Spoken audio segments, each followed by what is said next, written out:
She can hide her body count and she can hide her intentions, but she cannot hide the quality of men she allowed into her body. Guys, a woman's ex is her mirror. It reflects her taste, her mindset, her boundaries, and most importantly, her level of self-respect. But the funny thing is that you bitches think you're manipulating us when what we're really doing is giving you enough rope to hang yourselves with. We're letting you dig a deeper and deeper hole while we take mental notes of your increasing number of red flags. Pissed off because he now knows his worth. Men realizing we're the prize, that's what secretly pisses women off the most. Because the game only works for women when men think women are the prize. You see, gentlemen, social media has lied to women. Instagram has showed them yachts, it showed them Lambos and influencers, and it made them believe that there are far more rich men than there actually are. This is why you ask women what percentage of men are over 6 feet and make 6 figures. They say, I don't know, 65, 70%? But that is pure delusion, and here are the facts to back it up. Only a shade over 5% of men in the West have a net worth of over $1 million.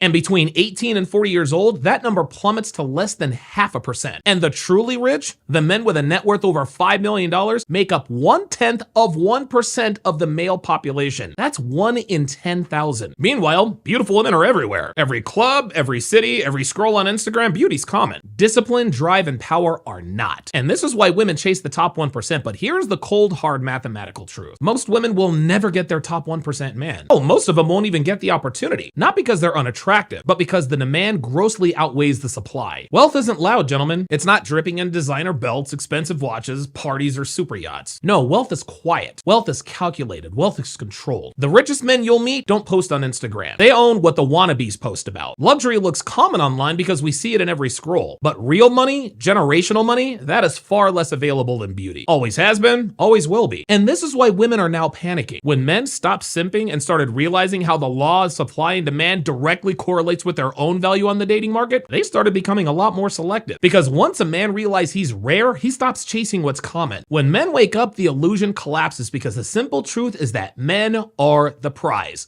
Period. Most men learn these lessons the hard way, so here are the 9 types of women you should avoid at all costs if you don't want your life to burn. Number 1, your ex. If she cheated once, she'll do it again. If she left once, she'll do it again. Loyalty doesn't reboot, gentlemen, it expires. Number 2, your homeboy's ex. A lot of dudes out here dirty macking, just waiting for the opportunity to slide into his friend's girlfriend's panties. You mess with your homeboy's ex and you'll lose a friend for a woman who left your friend. Disloyalty to a brother always costs triple. Never forget that. Number 3, party girls. These chicks are always outside and it's always just vibes. She belongs to the streets, not you. Number 4, coworkers. The minute you hook up with a coworker, you can start the clock because in 6 months or less, you or both of you will no longer be with the company. And the former is far more likely than the latter. Number 5, single moms. She chose a man, had his kid, and it failed. Why build a castle on another man's ashes? Number 6, girls on social media. She posts for validation, gentlemen, not memories. Instagram, that's her real boyfriend. You're just the date who pays for everything. Number 7, girls with male friends. You're plan B and he's emergency dick. Date a girl with male friends and you will always be in a love triangle in some way, shape, or form. Number 8, feminists. They don't want relationships, they want power. Arguing with a feminist is like boxing with fog. You lose energy, not points. And number 9, broken women, as in women with exorbitant body counts, sex workers, and girls who've had bad things happen to them as children. She calls it trauma bonding, you call it connection. But every kiss just glues another piece of her past onto your soul. In the end, the wrong woman drains you of money, respect, and peace, while the right woman multiplies your kingdom. Choose the wrong woman once and you will pay for it for years. I speak from personal experience. To be learned there, but you guys always hear us say, don't judge her by her words, judge her by her actions. But you should also judge her by her ex, the one she opened her legs for, because her past reveals her standards. You don't need to guess what she wants, just look at what she accepted. If her ex was broke, toxic, or weak, and she chose him, that tells you more than any motivational quote on her IG story will ever tell you. Guys, a woman's ex is her mirror. It reflects her taste, her mindset, her boundaries, and most importantly, her level of self-respect. You can tell how she'll treat you by the type of men she used to worship. History doesn't lie, guys, and women don't downgrade in who they desire. They only downgrade in who they settle for, and it's very important to understand the difference. She can hide her body count and she can hide her intentions, but she cannot hide the quality of men she allowed into her body. So judge a woman by her ex, because her ex, that's the blueprint of what she truly values. And if her ex was a clown, she clearly doesn't value herself. And these kinds of women will destroy you from the inside out. Trust me. Busy with their own delusions and egos, they don't think we notice red flags. We do, we just don't talk about it. We observe in silence and start counting down the days until smashing her isn't even worth keeping her around. Because the minute she starts arguing about dumb shit, disrespecting us, or treating us like a child, we've already got one foot out the door. See, ladies, we don't explode.